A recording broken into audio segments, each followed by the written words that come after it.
3, 2,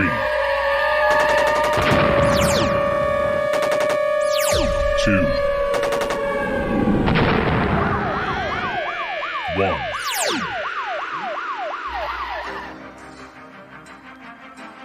And now, you're tuned into the Navarro-Miller Report, featuring the hottest in news, entertainment, sports, and all those topics for the mainstream audience.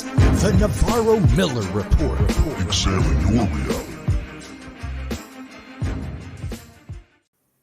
Hi, everyone, and welcome to the Navarro-Miller Report. I'm your host, Dave Navarro. And I'm Jeremy Miller. And yes, after weeks and weeks of Jeremy begging me to come back, I was like, all right, fine. Stop calling me already. I'll go ahead. Let's do a new episode. Jeez. I need my weekly torture sessions. Folks, never give this man your phone number. He will not. If I don't get to take it out on you, then Joni suffers, and so I gotta torture you. That's something I'm willing to sacrifice. I mean, I am. I'm willing to sacrifice. I understand, but she won't. So we got to keep this going. Oh my God! Well, welcome everybody to the show. Glad to see everybody's here. Glad to see everybody's good. Glad to see everybody safe. Hey, JC, how you doing? JC goes ahead and lets us know that this is his 11th episode that he's been watching. He's now hooked. We've brought you towards us now, JC. You are now one of us. So, and I'm sorry. Actually, it's his 12th episode, not his 11th. Nice. So happy to have you guys here. As I mentioned, as many of you probably saw on our social media, I do have a huge announcement to make. But I'll go ahead and make that once we start doing the entertainment news portion, because it does have to do with entertainment news. So we'll go ahead and get in there shortly. But before we get into all that, as tradition would have it, let's go ahead and give Jeremy a couple of blind reacts. Now, this one, I don't know, honestly, when I saw this, I just don't know how real this is. But honest to God, if it is real, man, these calls are just so weird, but I wouldn't be surprised one bit. And Jeremy, I think you might enjoy this, but all right, bring it's it. a pretty long one. So here we go. 911, what's your emergency? Yeah, so I need a cleanup service and a doctor or whatever. Sir, are you injured? I think so, but I can't really tell what's left. What's left of what? My wife was in the bathroom, so I figured I'd just go in the sink, and I slipped on my own piss, caught my dong in the sinkhole. I tried to pull myself up and hit the dang switch and got the dispose out turned on. Wait, what? I just ground up my own dick. Are you serious? I just ground up my own dick. Oh my God. The disposal has disposed my dick all over the walls. Sir, help is on the way. Oh man, it's like a Tasmanian devil and buck wild on some spaghetti in here. Sir, if you can unlock your door, the EMT will assist you. Oh man, it's like a slip aside from hell. I'm passing out. Sir? Sir? 911, what's your emergency? Hey man, yeah, I'm cooking something here. I was wondering how much trouble you could get in for meth. And you've called the police to ask how illegal meth is? Well, yeah, I figured if anyone would know, it'd be you guys. Is this Darnell Bickham's at Cherrywood Road? No, Darnell's not here right now. Can I take a message? The police are on their way, Darnell. Ah, shit, nuts. I mean, yeah, that's fine, because nothing's wrong here. Send me just cooking some meth. Ah, double nuts, I said it again. See you soon, Darnell. All right, it was great talking to you. Good talking to you, too. All right, see y'all in a little bit. 911, what's your emergency? I have knife hands. Excuse me? I was down, and my hands were knives. Your hands are knives? Yeah. Can you put the knives down? No, they're my hands. All right, where are you? I don't want knife hands. I can't pet my cat. I can't high-five anything. It's okay, sir. Let's work this out. What am I going to do, be a chef? Just chop, chop, chop my whole life, nothing but chopping. No, chop that. How did you call 911? I called on my phone. And how did you dial the number? With my fingers. Okay, where are your fingers? On my hands. Oh, God, they're back. Oh, thank you. Oh, my God, look at them. I love these hands. What's your name? Is it Sharon? No. Oh, Sharon, you're an angel. I am not. That's what an angel would say. Thank you, Sharon. You're welcome. This acid is really messing with me. Oh, boy, now my feet are knives. 911, what's your emergency? There are demon worshippers in a cul-de-sac. Are you in immediate danger? I think so. Okay, what is the threat? There's a man pulling dead squirrels out of his hat. How is that a threat? The kids are singing devil songs, whacking a horse effigy. Oh, Lord, they're eating what came out of its head. Ma'am, do you see any party streamers? Yes. Do you see a cake? You mean a pagan pastry? I do. That is a child's birthday party. Ma'am? I'd like to report a hate crime. A hate crime? Yes, I was not invited to my neighbor's kid's party. All right, well, Paradise is a small town. You are actually not the first person to call about this. The child in question is very popular, but his parents limited the guest list to 20. I needed to hear that. Thank you. 911, what's your emergency? I think somebody broke into my house. In my living room. Okay, stay where you are. We're going to send someone over right now. Hang on, I'm investigating. You do not have to do that. Oh, it ain't no man, it's a dog, and I hate dogs. If there's a dog, it could be rabid. Do not approach it. I'm approaching the rabbit dog now. Do not approach the dog. I think it's a labradoodle. Looks like a baby. It's coming up to me now. Sir, get out of the room. The dog is in my face. Oh. It's cute for me. Oh, this is very nice. And now I like dogs. So is everything okay? Oh, yeah, it is very okay. I'm getting killed by a dog. I think I'll name him Gregory. Okay, great. May I ask, how did the dog enter your house? Well, I installed the doggy door last week. It's a puppy want to come on in. Goodbye, sir. I want to move to Paradise.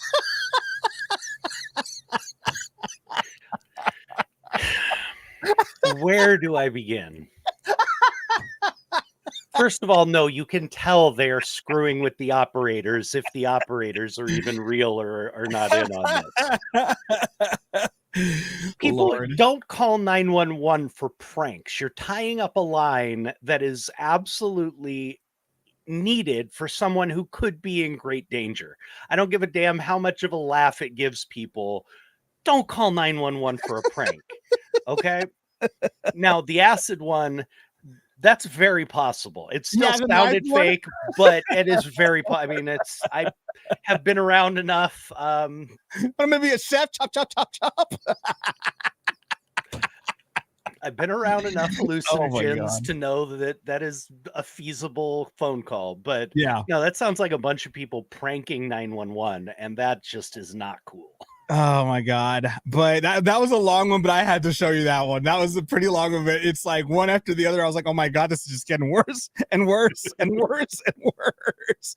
Oh my God. So the next one that I got for you is basically this has to do with a group of ladies that start off the night with one drink and end the night with, well, a lot more than one drink. Let's check it out. This is us after our first drink. This is us after drink number 2. This is us after four drinks. I don't know. We're on drink number, I don't know. I think we're on 5. It's not correct, right? I've had 7 or 8 drinks, I'm not sure. I'm in the toilet, look at this toilet. It's pink. I've had about 8 drinks. I said, hey, tater tot. We're drinking about it. We have to say we have finished our last drink. It's been too many drinks to talk about. Cookies or me? Nope. Everyone say no night. Everyone say no night. No night.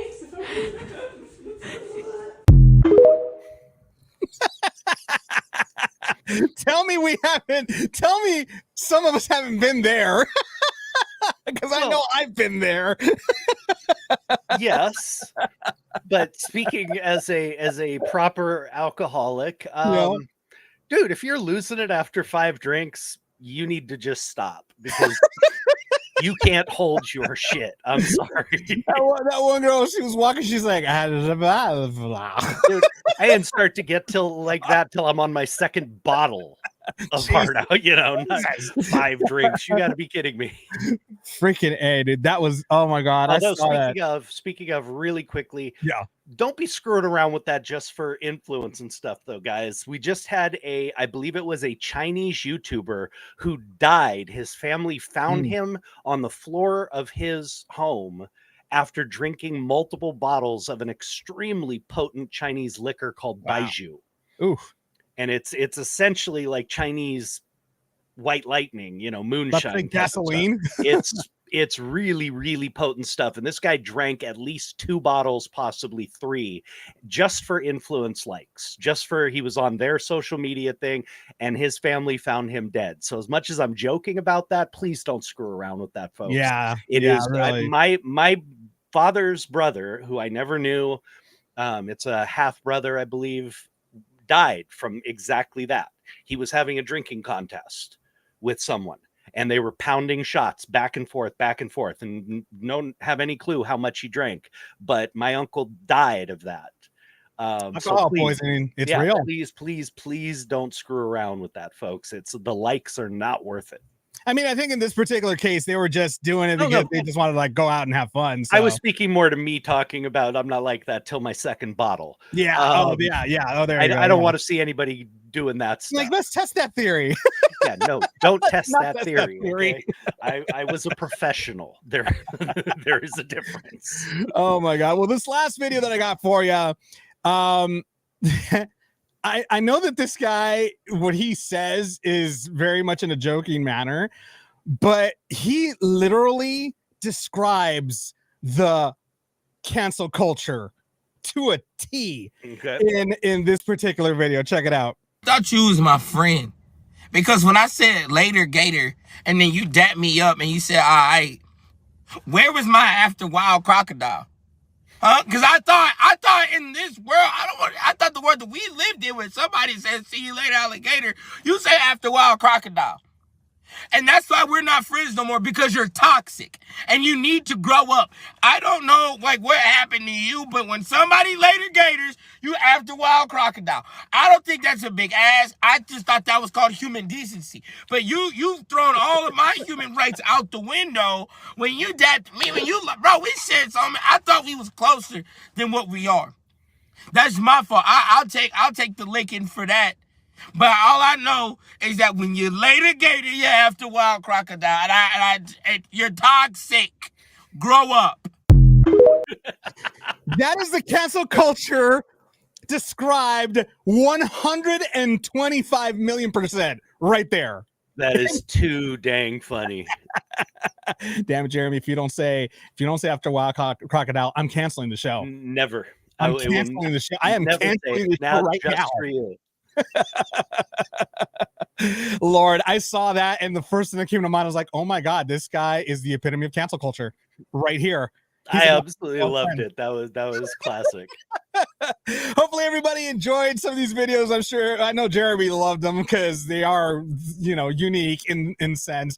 Want to welcome everybody to the stream. Thank you for joining us here on our brand new episode of the Navarro-Miller Report. Again, we have a huge announcement to give you guys, but first we do have a couple of pretty outlandish stories going on, including I can't talk, including roommate shoots another roommate over a hot pocket.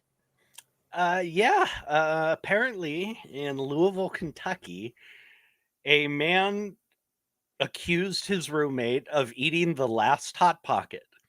The man denied it, and he got so irate he started throwing tiles, like floor tiles, at the man. And when the man tried to escape and run out the door, he shot him in the ass. Over a hot pocket. He shot him in the ass. Oh my God, was this in Florida? Please tell me it was Louisville. It was Louisville. I'm sorry. I wish I could tell you it was Florida, but I mean, seriously, I got to say something that may be a little controversial here, but hot pockets suck. I don't understand. I've never enjoyed them. They never cook all the way through. You're eating raw dough. Yeah, they're disgusting. I have never liked those things, but you got people doing crazies for hot pockets. About a month and a half, 2 months ago, a guy broke into a local school or hospital or something to use their kitchen to heat his hot pocket and got arrested. I mean, hot pockets are not worth it. And JC said it best. That brings new meaning to the term hot pocket. Hot pockets. Get it? Anyone? Oh, that was just so bad. Wow, over a freaking Hot Pocket. Now that Over is a Hot more Pocket. People are losing their minds, man. I mean, I gotta say, I mean, you all know I partied.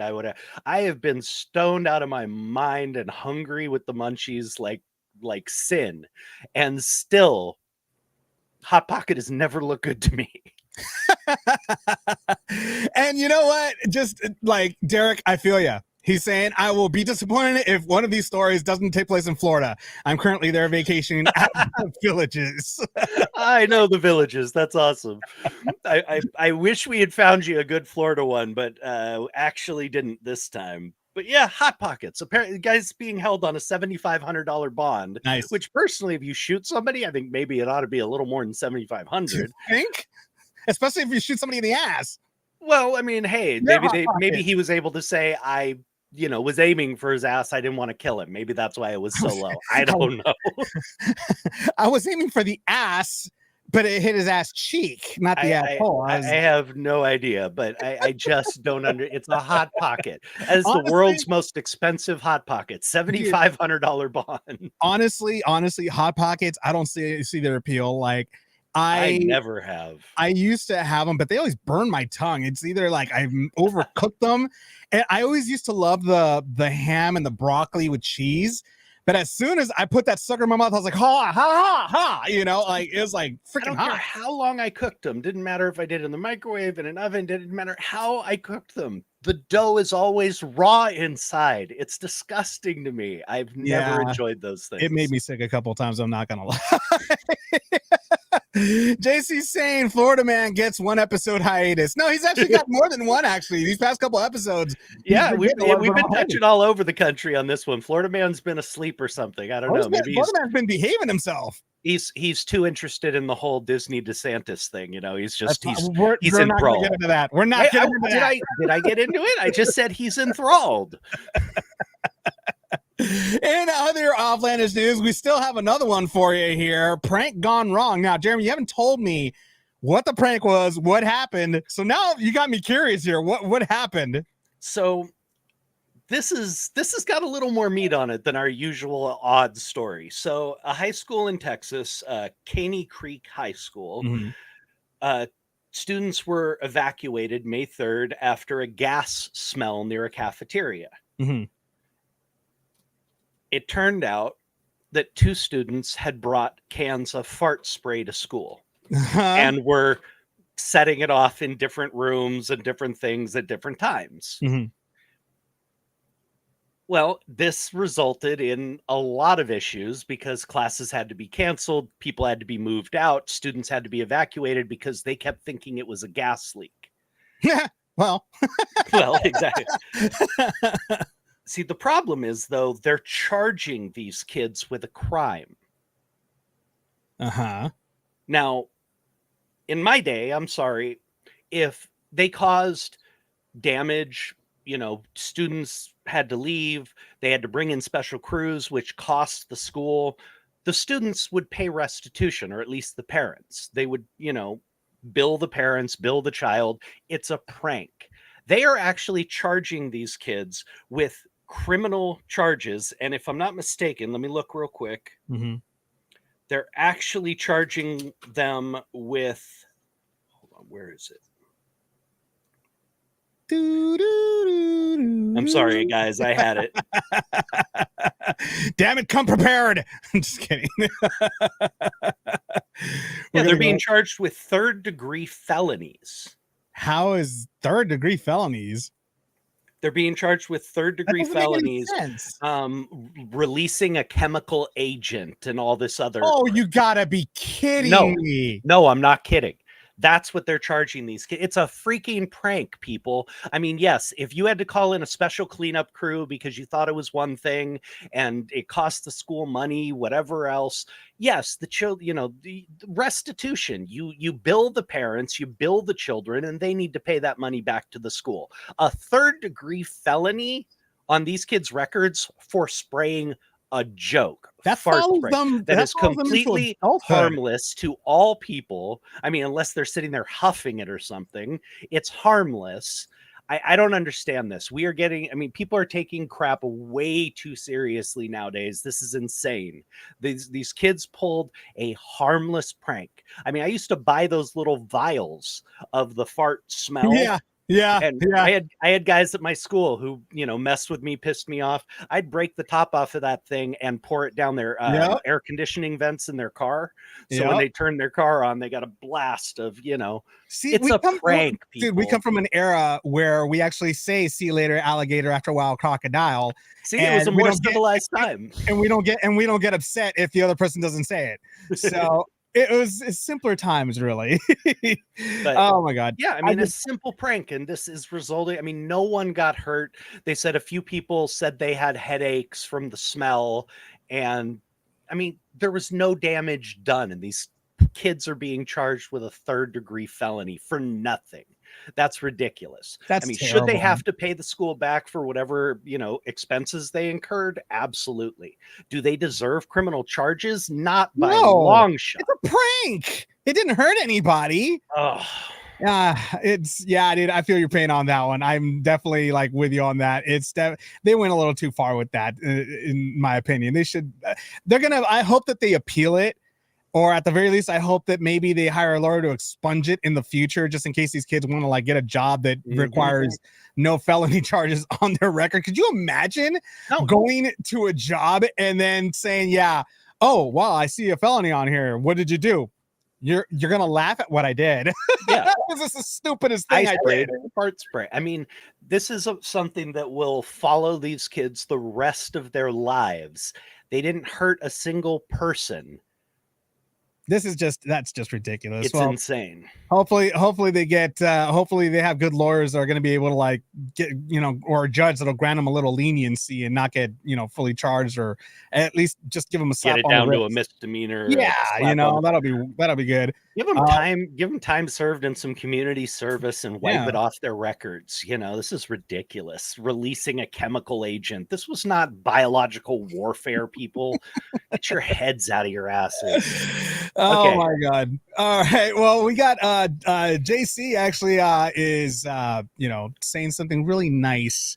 And I'm hesitant on whether or not to put this up here because he says something nice about you of all people. And I'm just like, do I really have to? But here he goes. Happy 51st episode of Navarro-Miller Report.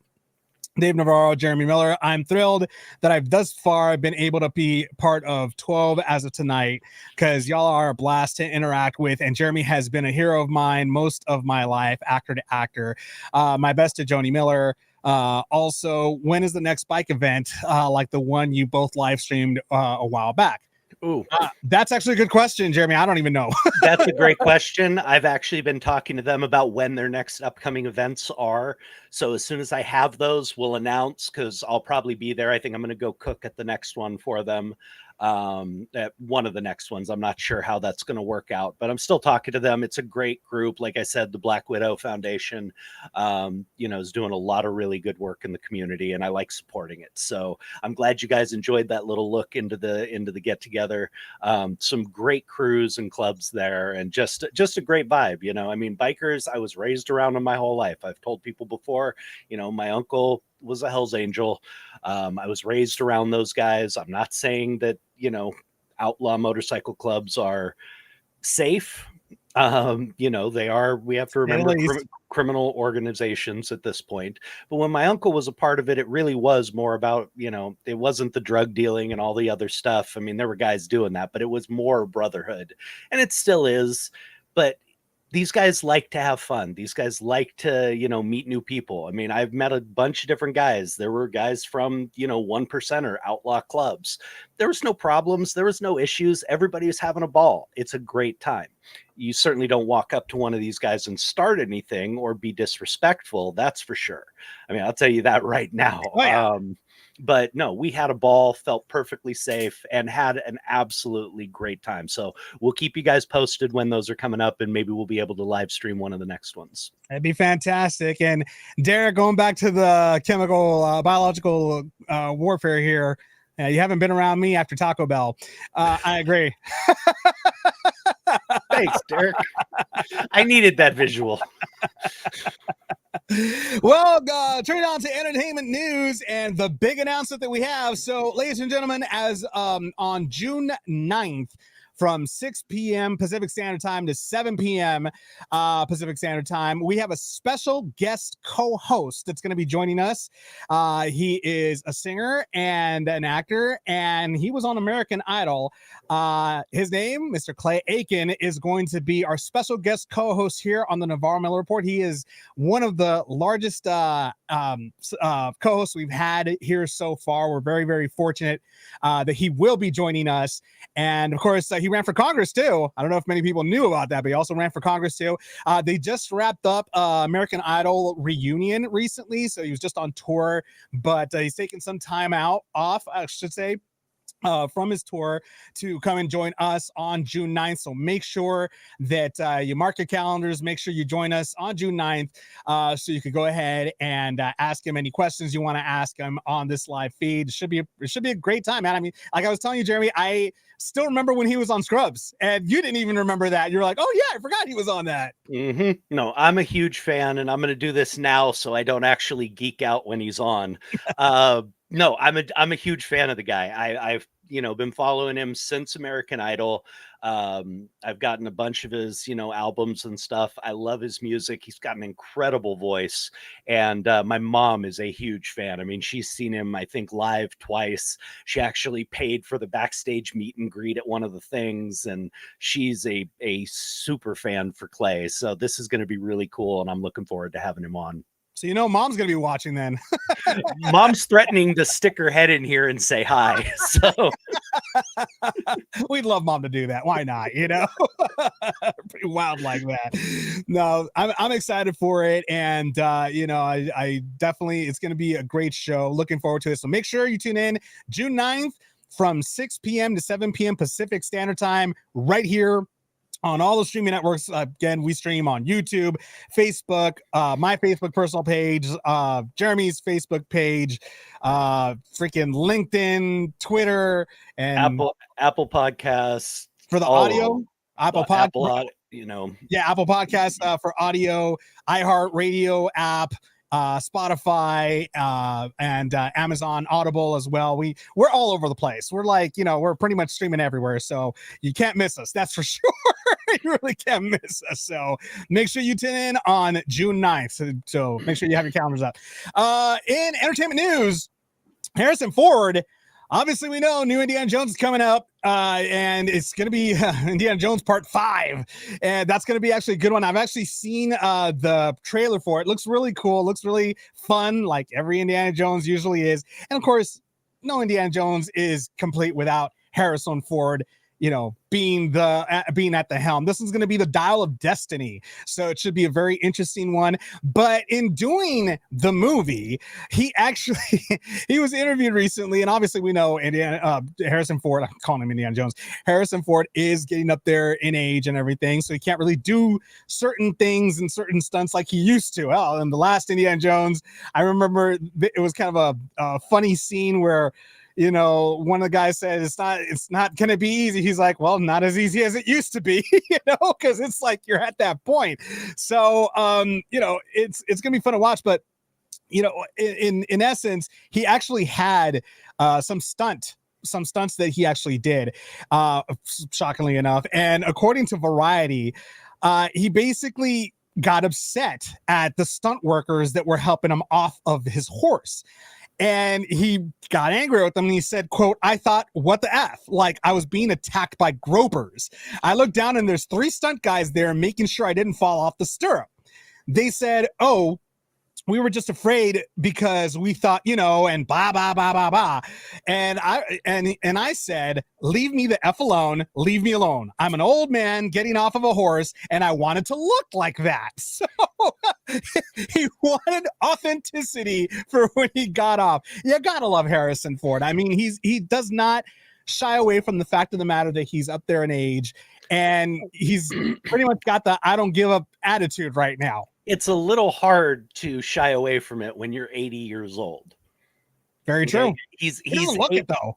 I know he doesn't, but he is 80 years old now. I mean, he is not a spring chicken, and he's still doing these films. More props to him. Now, I gotta say I'm not as optimistic for this one as you are. I really did not like the Crystal Skull, which was the last one, the That's Indiana because Jones Shia part. LaBeouf was in it. No, I just thought it was a really poor film. Not a huge Shy fan either, but he's had some parts that, I mean, have been really good. He's done well in, but Mhm. I was not a huge fan of the last one. I felt like it missed a lot of what made Indy great.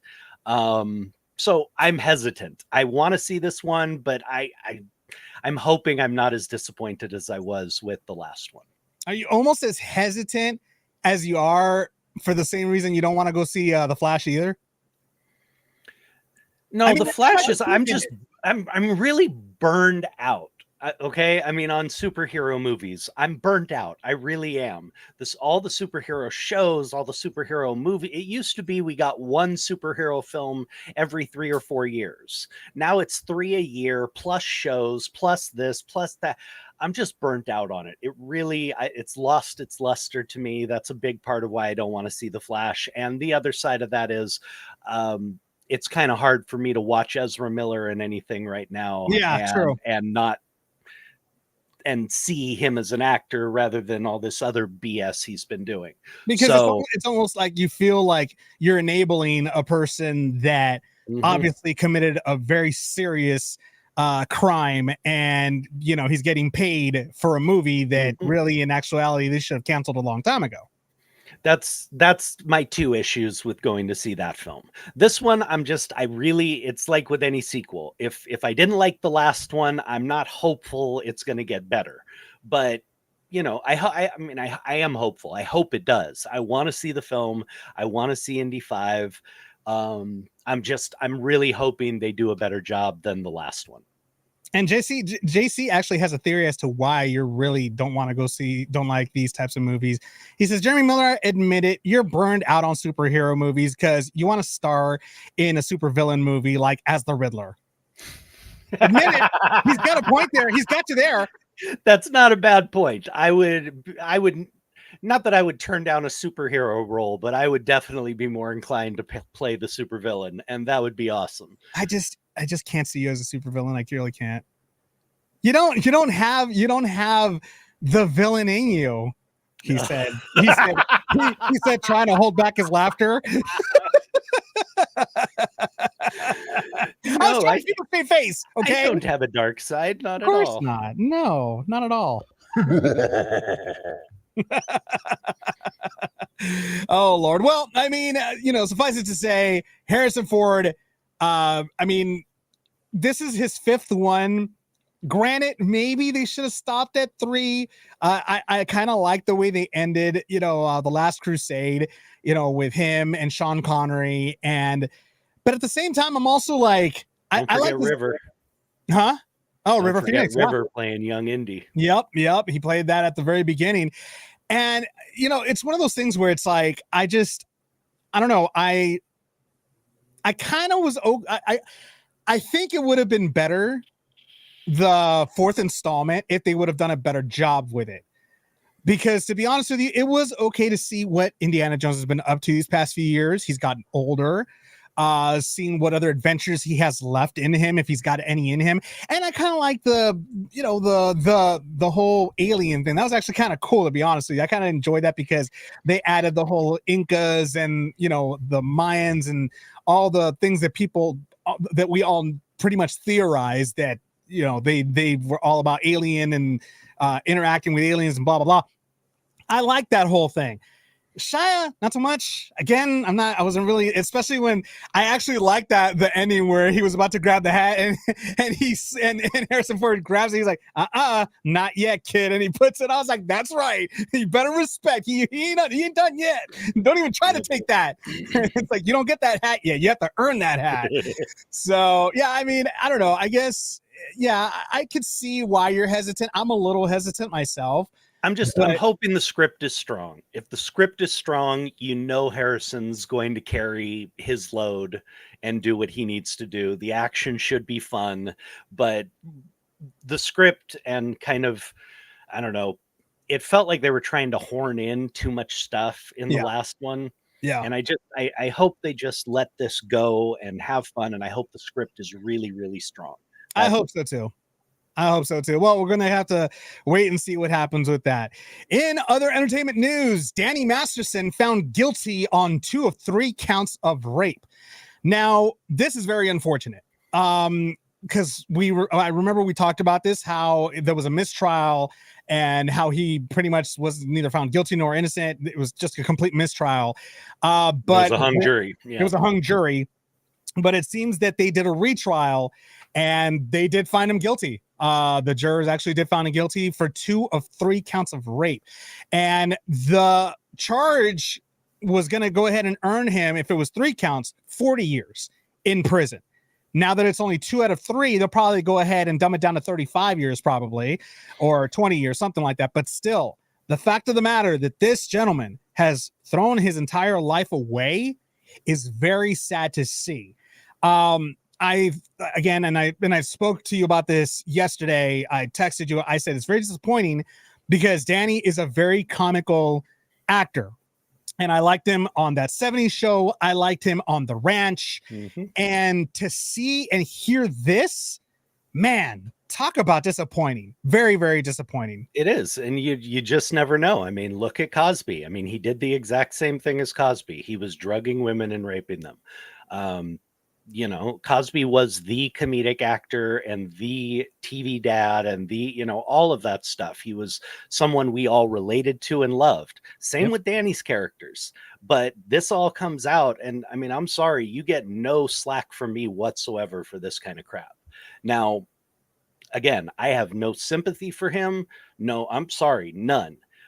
But let me say this. This is going to get appealed and we will see where that goes. Let me tell you why.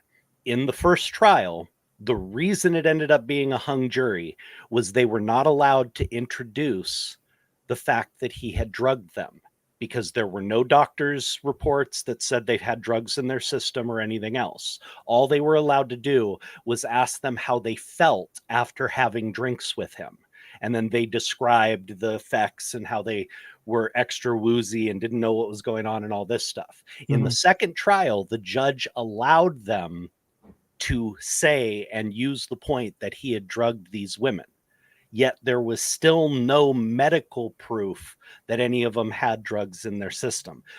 Just from a legal standpoint, that is a big point that his lawyers may be able to appeal on. And it'll depend on what the higher judge then says about should this have been introduced or not. So we may not be done with this, unfortunately. Well, I mean, it's crazy because the judge actually pretty much ordered Danny to release or to basically give all his passports and everything to court because he's a flight risk. They actually deemed him has money that makes you a flight risk. Exactly. So it absolutely makes sense. But just speaking from a legal standpoint, it looks like his lawyers have enough to be able to try and appeal this. And it will then come down to the judge that they take this to and whether he thinks this should have been allowed in or not. So I honestly don't think we've heard the end of this at this point. I hope we have. I hope he serves his time and, those people that he, assaulted get justice. But right now, from a legal standpoint, I think this is going to drag on for a while. And regardless, even if they're successful at appealing this, Masterson's done. He is completely done. He's not coming back. I mean, it would be insanely hard for him to come back from this. I won't say never. I mean, Roman Polanski is still trying to make movies and still out there and all that kind of stuff. So I won't say never, but I can't see, especially in today's day and age of every production company being very cautious about who they're bringing in and negative publicity and everything else. I don't see anybody reaching out and giving him a job. See, this is where cancel culture should come in for things like this. This is where it should come in. All right. Not for dumb things, but this different story, because I mean,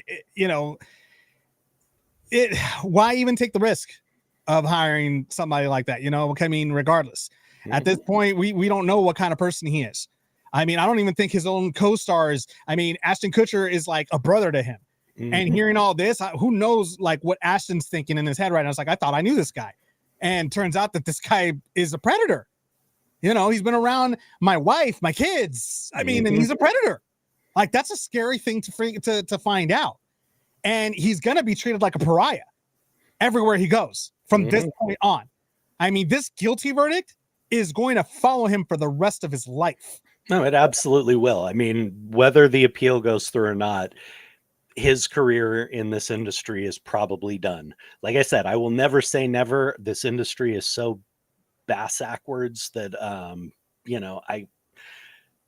it wouldn't shock me if 15 years from now, somebody who worked with him before is like, no, I believe in him. I'm going to hire him. But I think it's going to be really difficult for him. And as it should be. I'm sorry. I have no sympathy for predators. Never have. Neither do I. I mean, look at, another one.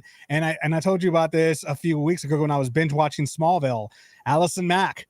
I loved her character, Chloe. I really and it was so tough watching, rewatching Smallville. I binge watched it all over again and watching Chloe. You fell in love with Chloe. How amazing, how loyal, how cute, how great this character is. But then you have to stop and separate yourself and think, this is just a character. The person's a completely different animal. And, the things that she did, it's like every time I watched, I was like, damn, girl, how could you screw your life up the way you did? I just do not understand. I never understood how a lot of these actors just completely flushed their lives down the toilet like that. I never understood it. Man, it's no different than, people are going to do dirt. I mean, that's just plain and simple. That's if you are inclined to be, a shady person, being successful is not going to stop you. I mean, look at these football players and basketball players and all these different guys who are making 15, 20 million a year and yet have a side hustle dealing crack or coke or something like that with their old buddies from the hood, or Aaron Hernandez. Or assaulting people, or are raping women and this and that. These guys have everything laid out before them, millions of dollars, an incredible career. Their future is set. But, people who are going to do dirt are going to do dirt. Success be damned. I mean, you as an actor, somebody that had a successful career, because you did have a successful career for a long time, and you were at that age of adolescence where you could have easily just messed around and did whatever you wanted. I mean, what stopped you from going over the edge like this? I mean, you could have easily done it. It's common decency. I mean, I'm sorry. It was just that simple. It was just common decency. I mean, believe me, Joni calls me a child hoe. I was. I love Joni. I can't argue the point. I know of a couple of those, so yeah, I agree with her. I can't argue the point. But everything was above board. Everybody was, agreeable to the situation and consenting. It was I never manipulated anybody. I didn't try and use my status to, make somebody do something they didn't want to do. I never even, crossed that line. It was just common decency. That kind of crap didn't interest me. I mean, it's not like anybody was offering me roofies and going, here, give these to women or anything like that. It was just, I was in plenty of situations where women had way too much to drink or smoke or whatever else it was. I was the guy sitting there holding their hair while they puked and making sure they got to bed okay. Yep. I was the guy who, when we went out to the clubs, looked out for all the girls that I was with and stuff like that and made sure they didn't, I had multiple problems like that with when Joni and I went out with some of her friends and stuff. They get a little too tossed and all of a sudden they're on some shady guy's arm and are trying to walk out the door with him. I'm like, no, this isn't happening. I walk over, escort them back to our table, almost got into it with a couple of the guys because they were like, no, I got this hot chick. She's drunk. She's coming with me. No, she's not. That is my friend. She came with us and she is leaving with us. She's hammered and you are not going to be a pig.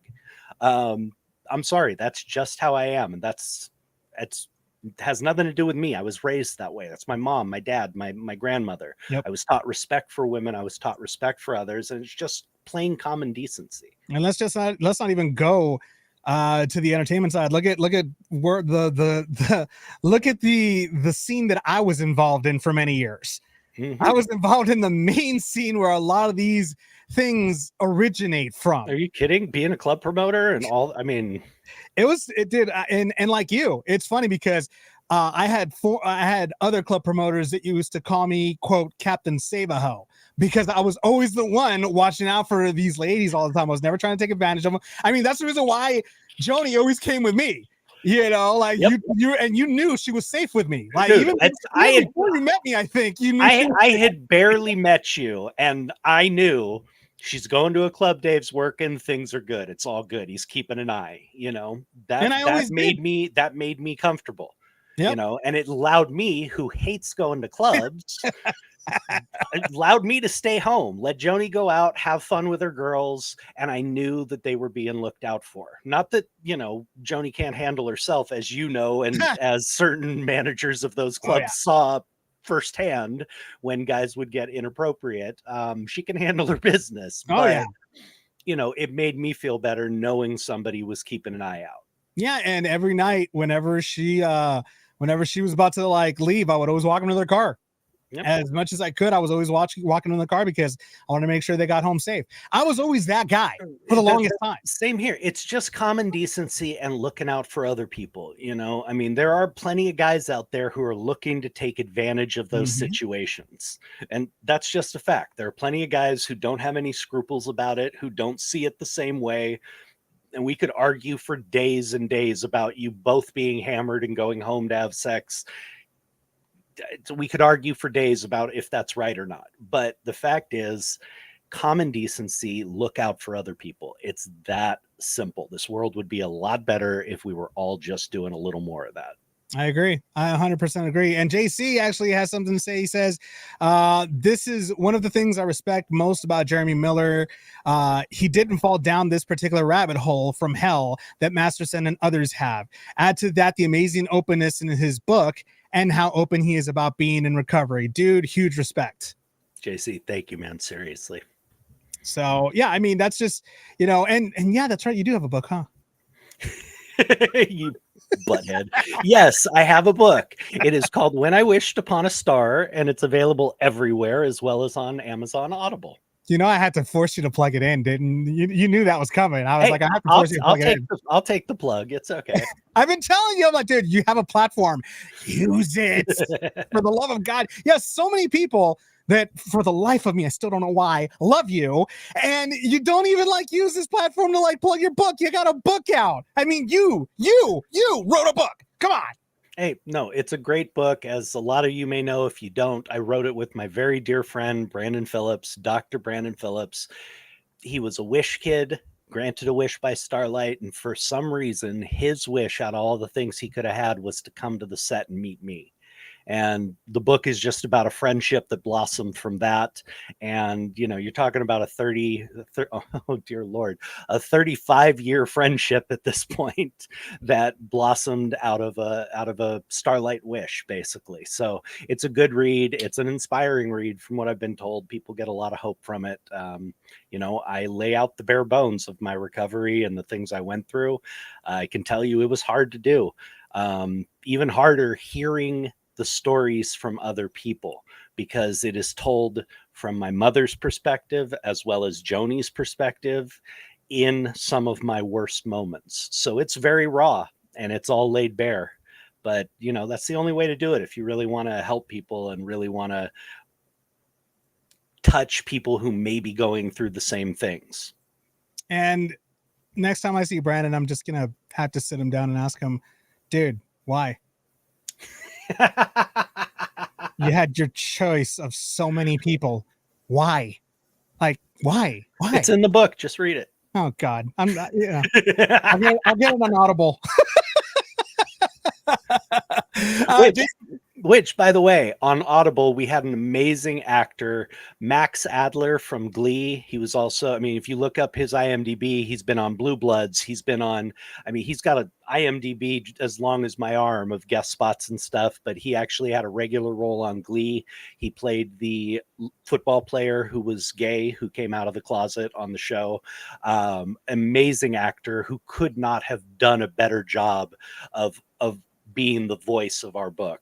He captured every moment and every emotion beautifully. And honestly, if you have the book, great. But if you really want to hear an amazing performance and be touched even more, get the Audible and listen to it, because Max did a phenomenal job. Absolutely. I would have been more impressed if it was, someone like James Earl Jones, but that's okay. That's okay. I'm not picky or anything, Nope, James wouldn't have worked. And honestly, the voice of God, Morgan Freeman, wouldn't have worked I was either. going to say Morgan Freeman too. I mean, wouldn't have worked either, because they were too recognizable of a voice. Yeah. Max was able to stay kind of anonymous in his performance, and at the same time bring every bit of emotion, pain, anguish, and joy, just right out to the forefront. So couldn't be more thankful we got hooked up with him. And I'll plug it here as well, guys. Keep an eye out and I'll let you guys know, but we're in the process of having the first draft of the screenplay adaptation of the book done right now. And hopefully sometime in the next year or so, we'll begin filming the movie adaptation of the book. I'll make sure I'll be absent that day. JC went ahead and also said, Jeremy Miller, I have the book on Nook and Audible, and I love it. Thanks to Joni Miller for helping me find it. So awesome. Thank you, Joni, for helping me find it. I will let her know. Going back, we went on a complete different tangent right now. Oh, we went completely off topic. Bottom line here, Danny Masterson found guilty on 2 of 3 counts of rape. Let's just hope that justice is served. Regardless, I mean, I know that there is that appeal, as you mentioned it. Well, it hasn't been announced, but he has, I believe, potential the appeal. lawyers have grounds to make an appeal. So hopefully justice is served, but we'll see where this goes. We'll see where it goes. In other entertainment news, Dwayne Johnson, and this is the funniest thing because we actually did an episode particularly talking about how Dwayne will never come back to Fast and Furious, how he refused Vin Diesel's public public display of him coming, towards Fast and Furious, how he said that how Dwayne said that Vin is manipulating the situation and blah, blah, blah. And guess what? He's in the final part 2 of this one Fast and the Furious movie. And they're in talks of doing another Hobbs and Shaw movie as well. Gee, who could have seen that one coming? I guess money talks and bullshit walks, right? Money talks and bullshit walks, but I will say as well, things change and your attitude changes when your $300 billion action film bombs as hard as it did, and you're having trouble getting your new films greenlit. Yeah. That's been all around Hollywood, is that the movies he's trying to get made right now, he's having trouble getting greenlit because Black Adam bombed so hard, and that was his baby. I mean, that was his baby. So that changes your attitude, when all of a sudden you can't get a film made and somebody's offering you Lord knows how much money to come back to something that, probably doesn't take that much of your effort to do. Hey, it's an old story in this business. Like you said, money talks, and his situation has definitely changed. He's not swinging the same bat he was before Black Adam. So I think it makes sense that he's accepting this. He says that he's put aside his years-long beef with Fast and Furious star Vin Diesel. Well, that's very big of him, I think. But here's another kicker, actually, and this is something that you told me about right before we went on the air, is that Vin Diesel actually blames Jason Momoa for the decline in ticket sales for Fast and Furious 10. Now, Momoa, and I've seen bits and pieces of the movie. He's freaking hilarious. He makes the movie actually better. For the love of God, Vin, you had a car in space in Fast and Furious 9.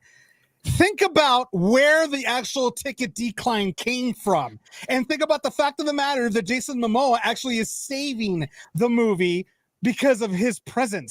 I believe it's ego, because it's not the decline in box office, because they've actually been doing very well. I mean, their box office sales have been great. It's the negative criticisms and the negative reviews that the film has gotten that he's blaming on Momoa.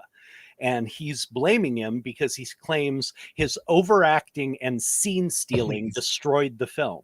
Oh, please. Jason Momoa's performance is about the only thing that critics are actually praising in this film.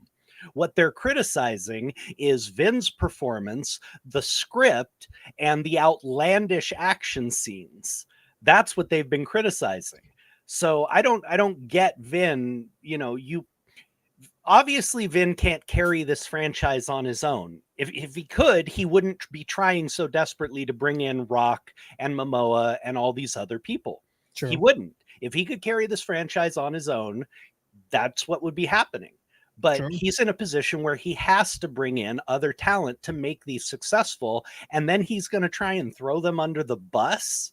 When, again, I haven't seen the film, but I've seen clips as well. And yes, Momoa's performance looks very over the top, but that was intentional from what I've heard. Yeah. And it makes the character great. And again, if it's the only thing that is getting praised in the film, I don't understand where he gets off saying all our negative reviews are because of him. As he said, ego. It's his own ego that's getting it. So yeah, I'm just kind of over it. I mean, I'm going to watch it out of morbid curiosity. And to answer your question, Z, because I saw you ask the question earlier, actually, JC actually asked us the question earlier, and he was wondering, he said, have either of you seen Fast X? And if so, what were your impressions and reactions? I haven't seen it, nor do I think I will see it until it comes out on HBO Max. I'm not willing to pay to go actually see the movie in theaters, to be honest. I have to say, I probably won't. Well, I will probably only watch it if Joni forces me to. I stopped watching those a long time ago. I told you I was over it probably after the third one. So Joni still enjoys them, and maybe I'll have to sit down and watch it with her at some point. Yeah. And Derek, well, this is a shocker. You will be, and I am shocked. You both will be shocked, but I never watched one movie of the Fast and Furious franchise. You got to watch the first one, actually. That's what I was going to say. If anything, Derek, the first one is a lot of fun. Yeah. It's actually got a good story. I mean, it really does. The script is good. It's good, fun action. And I really enjoyed the first one. I thought the first one was a great action film. So if you're going to watch anything, catch the first one. As far as I'm concerned, you really don't need to see any of the others. I agree with that. In other entertainment news, Jennifer Lawrence is being criticized on social media over latest movie, No Hard Feelings. Now, I don't know if you've seen the preview for this movie, but it's actually a really raunchy, funny movie. And for many of you that haven't seen the trailer for it, it basically has to do with a young woman that is hard up for cash. She lost her car, and her job was an Uber driver. So she's trying to raise enough money to get, a car so she could be an Uber driver or something like that. And she answers an ad of two, I guess, rich parents that are willing to give her a car if she's able to seduce their adult son into getting laid. Because he needs to get out of his shell and get laid already, because he's and so she does everything she can, and this kid is just not budging. This kid, she tries to seduce him, she tries everything, and he's just not. As a matter of fact, quite the opposite. Instead of actually budging and going for it, he goes the other way and makes her job even harder, even more difficult. And I mean, we've all seen Jennifer Lawrence. She's hot as hell. And that's not working for this kid. Like she's trying to seduce him to go skinny dipping, and he's like, "But the water is too cold." He's like, "Come on, it's just fine." But what if? And she's like, "Just get in the goddamn lake already!" Like she goes nuts on the kid because he's so closed. Now, the flack that she's getting from this, and I've seen this on social media, I've seen the comments. This cancel culture, this new generation just has no idea what a sense of humor is anymore, because every single person on the comment section is saying, "Oh, well, that's kind of creepy, a woman seducing a young boy, and that's kind of weird, and oh, Jennifer Lawrence has sunk to the bottom. She used to be so respected, and now she's doing this." And people, it's a funny raunchy movie. We haven't had a funny raunchy movie in a very, very long time. This looks like it's actually going to be a good one. Get the funk over it. For the love of God. It's just a movie. All you little wah-wahs that I call need to like, please get a freaking bib, get yourself your little bottle and suck it. Because it's just stupid. It's dumb. It's a movie, for God's sake. Sorry, that's my rant. I'm with you on that. I'm sorry. I mean, I think there is a bit of a double standard. You know, we've had tons of raunchy male comedies for years where, I mean, anything goes, literally anything. And these films get no flack. They get no pushback. Now, given if it was the same plot and you had an older man seducing a young girl at the behest of the parents, I'm sure in today's day and age that would get some flack too. I'm sure the wah-wahs would definitely come out of the woodwork, but there is a double standard there. You know, for years, a raunchy comedy is exactly that. It's supposed to push the boundaries. It is supposed to make you think and make you laugh at the same time.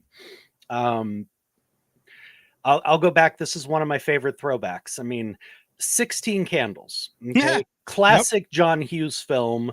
Absolutely beloved film. Go back and try and watch that now without cringing. Oh. Without cringing. It is the date rapiest film you have ever seen in your life.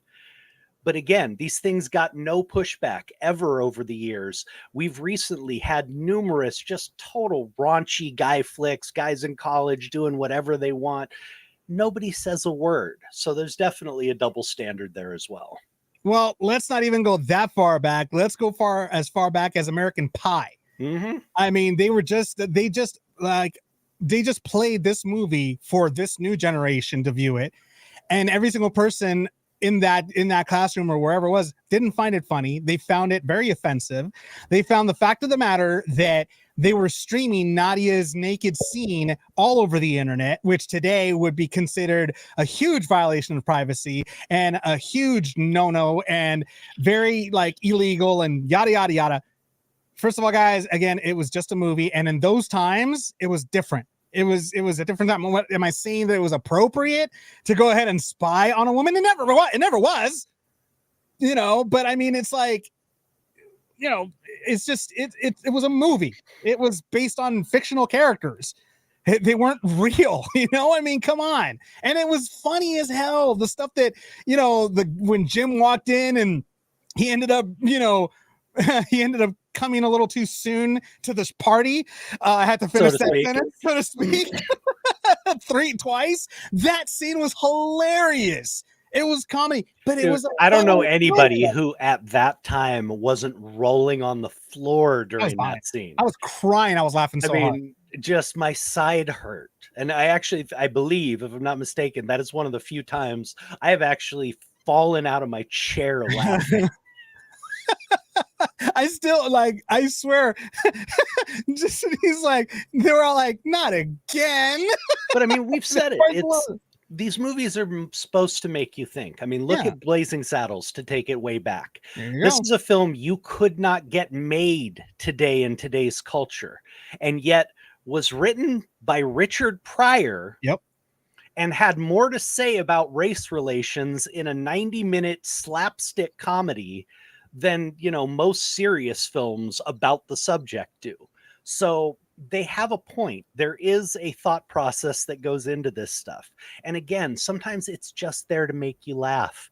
It's not supposed to be dissected. It's not supposed to be looked at through this, is this appropriate lens? It's a raunchy comedy. The whole thing's supposed to be inappropriate. Exactly. And the goal. Well, it's kind of like Sigmund Freud said, sometimes a cigar is just a cigar. Mm-hmm. I mean, sometimes a movie is just that. It's just a movie. Tell that to Clinton. Sorry, had to go there. Oh, some people are so young they'll never get that. I know. But thank God for us that we do. Oh Lord. Anyways, in any case, I'm actually looking forward to seeing No Hard Feelings. I probably won't see it in theaters, but it seems like just a funny movie. Like I saw some of the trailer for it. I was cracking up when I watched the trailer for it. And especially Jennifer Hudson doing all these serious roles. Jennifer Lawrence. I'm sorry, Jennifer Lawrence. I'm sorry. Big difference there. I know, but huge difference. I don't know why I was thinking that. Jennifer Lawrence, doing all these serious roles. She finally gets to do a funny role. I mean, granted, Don't Look Up was a semi-funny-ish movie that I saw on Netflix. It was okay, but this right here, watching her be this raunchy, I'm actually looking forward to it because I'm curious to see just how she does with this movie, to be honest with you. Well, I mean, again, please forgive my language, but I am quoting her. She seems to have this side to her, and every actor wants to explore that. Every actor wants to play different roles and do different stuff and be in different types of films. But she just gave an interview where she even asked, she said, doesn't anybody fuck on screen anymore? Thank you. I saw that too. Again, excuse my French, but it's we've gotten so appropriate about everything that you rarely even see a love scene on screen anymore. And it's like, I'm sorry, that's part of life. You don't have to make it gratuitous, but at the same time, it's ridiculous that it's been completely axed from films. We're in a G-rated era. It's weird. I mean, I know when I go to see a comedy, I'm not going there for, to be socially correct and all this other stuff. I'm going to have fun, to laugh at absurdity. That's what a great comedy is. It's not meant to be taken seriously. It's not meant to be a guide to go follow. It's absurdity that you are meant to laugh at. That's why I go to a comedy. 100% agree. 100% agree. So here's hoping that these naysayers and all these little, these little cupcake, type of people get a life already and, start living it and stop being in a little glass jar all the time because it's getting annoying. In sports, our final story of the evening, the NBA Finals are here. And Jeremy, you kind of called it, you kind of didn't with the Lakers. I mean, you thought the Lakers are going to bow out with Golden State. And I did think it would be Golden State, but no, they did exactly what I thought they would do, which is they flamed out completely against the Nuggets. I'll give you that. They got swept. I mean, it wasn't even close. They got destroyed by the Nuggets. That was okay. Take it easy. Take it easy. All right. They did. I'm sorry. I mean, I'm a Laker. I follow the Lakers. I root for them, but dude, they got destroyed. And that's honestly why I think Denver's going to win a championship. I really do. When was the last time Denver had a championship? I could be wrong, but I don't think Denver has won a championship in the NBA era. I think they may have won one back in the ABA times and that kind of thing, but at the same time, I don't think they've won one in the NBA era. So this could be their first one. That would be amazing. I know the people in Denver would love them to bring a championship home. They are huge fans of the Nuggets, and they've been a long-suffering fandom for a long time. So it's kind of cool to see. Miami put up a great fight against Boston. I was, of course, like you, glad to see the Celtics go down. Yes, sir. Anytime I get to see Boston lose, it's a good day. It's a happy day. But Jokic is absolutely playing amazing. Only the third player in history to have a triple-double in their first finals game. Yeah.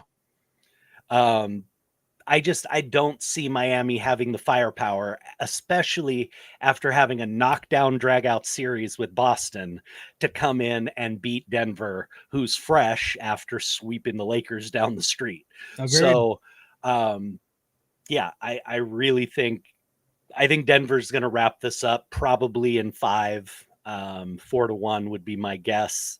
If Miami gets more games than that, I think they'll be lucky. I'm actually rooting for the underdog here because for the plain and simple fact of the matter that Denver hasn't had a championship in many years. Miami has. JC just said Denver has never won the title.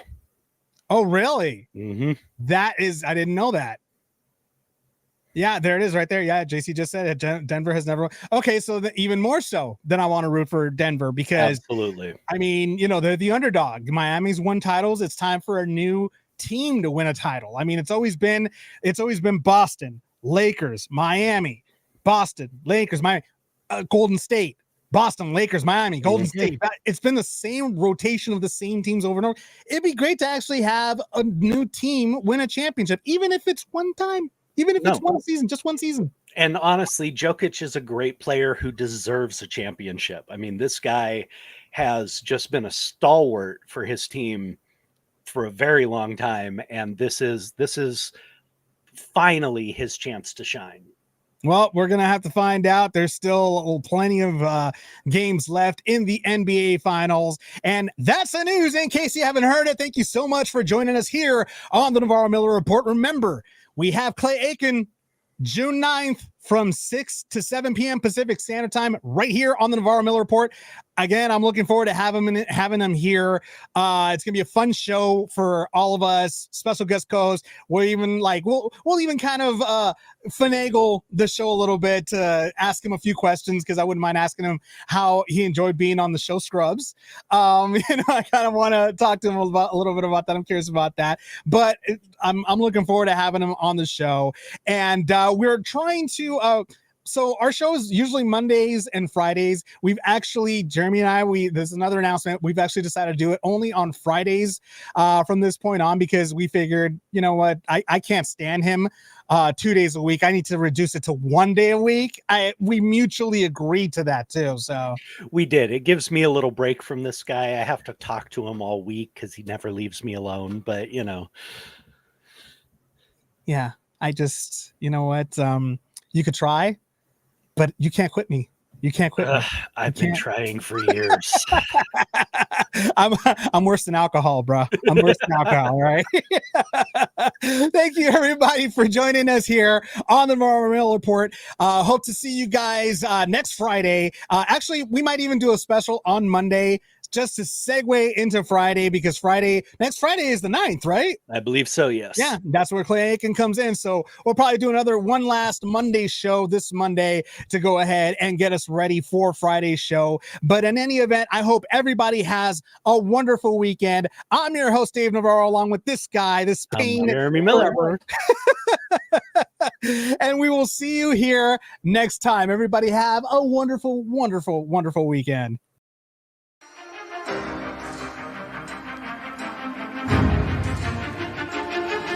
You have been listening to the Navarro-Miller Report.